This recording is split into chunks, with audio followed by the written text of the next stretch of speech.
তাৰপিছত আমি সংবৰ্ধনা জনাম। ইয়াৰ পিছত আমি সংবৰ্ধনা জনাম।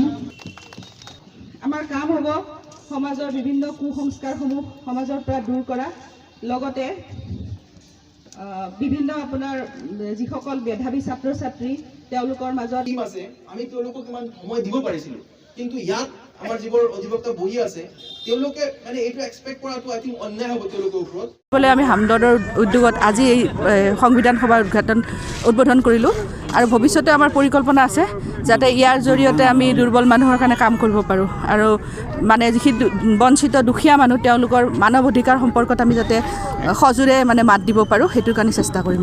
প্ৰথম পদক্ষেপ হিচাপে এইটো আমাৰ সংবিধান কেন্দ্ৰ, যাৰ জৰিয়তে আমি আমাৰ যিখিনি অশিক্ষিত মানুহ তেওঁলোকক যাতে আমি নিজৰ সাংবিধানিক অধিকাৰ সম্পৰ্কে সজাগ কৰিব পাৰোঁ আৰু যিসকলে তেওঁলোকৰ এই কেছবোৰ মানে হেৰি কৰে ওকালতি কৰে তেওঁলোকক যাতে আমি অকণমান হ'লেও প্ৰশিক্ষণ দিব পাৰোঁ অভিজ্ঞ লয়াৰৰ দ্বাৰা কেনেকৈ এইবোৰ কেছবোৰ মানে আদালতৰ মজিয়াত উত্থাপন কৰিব সেই বিষয়ে আমি যাতে প্ৰশিক্ষণ দিব পাৰোঁ সেইটো ব্যৱস্থা লৈছোঁ।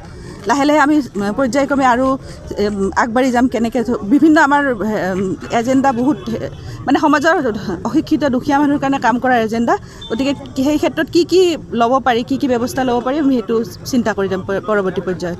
তেওঁলোকে গণতন্ত্ৰক হত্যা কৰিবলৈ বিচাৰিছে আৰু এইখন ফেচিষ্ট চৰকাৰ বুলি সকলোৱে জানে। সেইকাৰণে এই চৰকাৰখনক কেনেকৈ পতন ঘটাব পাৰি তাৰ কাৰণে দেশৰ সকলো জনগণ ঐক্যবদ্ধ হ'ব লাগিব।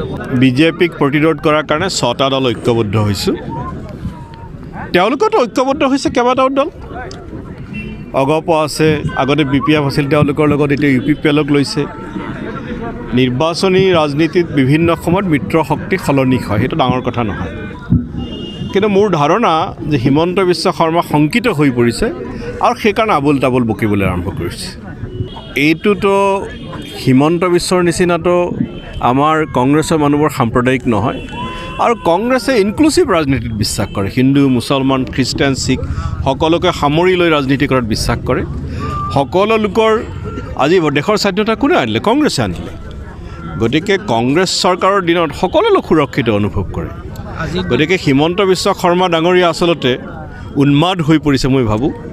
আমাৰ মহাজোঁটৰ ফলত তেওঁলোকৰ যিটো মিত্ৰজোঁট আছে বিজেপি মিত্ৰজোঁট তেওঁলোক শোচনীয়ভাৱে পৰাজিত হ'ব, সেইকাৰণে তেওঁলোকে আবোল তাবোল বকিবলৈ আৰম্ভ কৰিছে।